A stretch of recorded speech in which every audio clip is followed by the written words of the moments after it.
Welcome to this week's MoneyFit Live webinar. My name is Todd Christensen, Education Manager at MoneyFit by DRS and author of Everyday Money for Everyday People. Glad you've joined me today for 5 strategic savings moves. With no more robbing Peter to pay Paul. This could be a very brief webinar. It's a pretty straightforward concept here. These are very helpful, practical tips to get you into a more conducive frame of mind and position to save money and get where you want to be financially. So what is it that we're saving for? Let's just talk about this first of all. Of course, there's emergencies. Everybody knows you're supposed to be saving for emergencies. How much? Well, that depends on you. How much do you think you would need in emergencies? Well, aren't they unpredictable? We don't know, right? To an extent, that is true. There's 2 different types of emergencies generally we're saving for. One is the medical, the accidents, the breakdown of something that we need to replace or pay for. The other, though, and that we don't know. We don't know what that's going to be, but we know that it can be easily a car repair, going to be $1,000, $2,000, roof replacement, $5,000, $10,000 more dollars easy, depending on your house, or medical could be anywhere from a couple hundred to $10,000, $20,000, $30,000, $50,000 or more. The other, though, is emergencies happen when we are without income. Let's say we lose our job or the company goes out of business. How long, what are we going to do in the meantime? A lot of people just say, well, I guess I'll live on unemployment. Well, unemployment only replaces about 30 to 40% of most households' income. You're not going to have enough to get by and continue living the lifestyle you do. And I have a whole webinar that you can go to at moneyfit.org/live-archive. You'll find in there personal finances personal finances and disasters and catastrophes. Some of the things that you'll understand how to deal with personal finances when you do lose your job. But to prepare for that, you can estimate it. It's not perfect, but you can estimate it. A lot of people say, well, put 3 to 6 months worth of living expenses in your savings. That would be enough for a lot of households. But what if you are in an industry or in a job that is going to take longer to find your next job? Some jobs you can lose a job one day and go get another one the next. Whether it's a minimum wage sometimes, or whether it is a very in demand. For example, in many places where there are shortages of technology workers or shortages of equipment handlers or shortage of medical staff, you can get but others, it might take more than just 2 or 3 or 4 or 5 months. The rule of thumb is for every $10,000 a year you make, gross income, your salary, your annual salary, divided by 10,000, and that's about how many months you can expect to be out of work. I would probably take that and cut it by a little more, but generally, if you're earning the average or median household income of $60,000 right now, it might take you 3 to 6 months easy to find a job. If you're making twice that, it might take you longer depending on your career. Annual income, there it is. Take your annual income divided by 10,000, multiply it by your monthly expenses, and that's how much you should have in savings. What are monthly expenses? Your physical survival needs, your food and shelter, and some clothing. Now, during emergencies, we could probably do without having to buy some new clothing for 3, 4, 6 months or so. But you could also include those critically important wants like cell phone, internet, utilities, and transportation. Obviously, if you're struggling to come up with enough savings for it, you're not going to be using savings to eat out regularly. You're going to be eating at home where it's cheaper. You're not going to be using that for dining, for going out for movies and concerts and other things. But you can also save, besides emergencies, you should also be saving for short-term goals. What are short-term goals? Think about things that you need to come up with some money for that coming down the pike here in the next few months to year or even 2 years. Anything beyond 2 to 4 years, 5 years or so would be considered long-term, and that's often more appropriate to be using investment vehicles rather than a savings account. Savings is for short-term. Every year around December 25th, kids, if you've got kids in your home, they tend to expect gifts. And the typical American household goes into credit card debt in December and doesn't pay off that Christmas debt until sometime in the following July. Why not flip that around and start saving in July so that you can spend the cash and not have to be paying extra interest? Birthday gifts.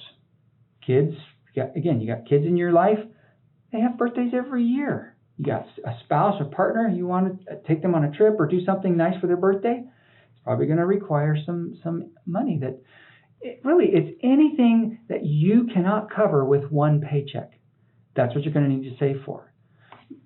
We mentioned vehicle repair, but also replacing a washer or dryer or refrigerator, replacing or repairing furnace or a water heater.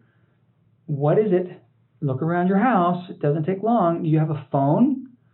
After 3 or 4 or 5 years, those phones, surprisingly, to nobody's surprise, if you understand how consumer goods work, those start to become a little less reliable, so that you have to go back and buy another one. So these are the things we need to save for. How are we doing? Well, let's look at the numbers. As of the time I am recording this in mid-2000, the summer of 2020, we have a personal savings rate of 7.6%. That's actually pretty good historically. Before 2020, we hadn't seen those kind of figures since the early 80s, I think it was. And all through the 90s, things were declining until they got down to about 2% in the mid-2000s. And then the Great Recession hit. They jumped up to 4, 5, 6%. Now we were at 30% for 20% for a couple of months, but right now we're at 7.5%. What does that mean? What does that look like? Look at that figure down there. We have approximately $1.3 trillion saved. $1.3 trillion saved in personal savings in this country. 129 million households. So if you divide 1.3 trillion divided by basically 120 million households, you're going to get $10,000. $10,000. That sounds pretty good. That's about 2 to 3 months worth of savings per household. Well, the problem is that only 20% of Americans typically have anything in savings. Well, because of the stimulus package passed in spring of 2020, more people have money in savings than before, but still, we're generally living paycheck to paycheck. So that those who do have money, that 20% that does have money, they have an average of, in savings, they have an average of $50,000, and the rest pretty much have close to zero. That's the way it's been for decades and decades, unfortunately. We're trying to change that through webinars and through education and so forth.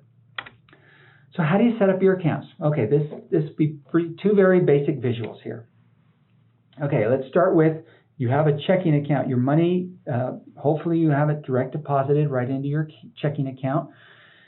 If that's the only thing you have and you are paying all these bills and you're trying to save within your checking account, it can get pretty confusing because a birthday comes along. How much money do I have for a birthday? Well, I'll just spend it and we'll figure it out later. That's pretty common response. Take your goals, your savings goals, saving for an emergency, and set up a specific savings account just for emergencies. You want to save for Christmas gifts, birthday gifts, set up a checking or savings account just for those needs. And then transfer money automatically. You set it up even better. Transfer automatically $50 or $100 or $200 or $1,000 every month going into emergencies. $10, $20, $40, $50, $100 going into birthday and other gifts, savings account every month, or by paycheck. What else? You'll be saving for appliances and furniture that need to be replaced. Just start saving for it now. Same thing with vacation and travel. You're going to want to go on a vacation at some point. Are you preparing for that? Look at your house. Look in your fix things and make things look nicer in your yard. Need some yard care, lawn care. Do you want to do some updates to your backyard, whatever it might be? And then how about your car repair or replacement? Don't just assume that you have to borrow money to get your next car. That is terrible mindset. Be putting money aside so that when you have a need to get another car, you can put a significant amount of chunk of change down to lower the amount of money you have to borrow, or you can just pay for it in cash. These are just some. These are probably just the main ones, but you might have others. This does not include investments for retirement or for preparing for college or anything like that. These are the short-term needs that you might have. So you can put all these at the same bank or credit union where you have your checking account.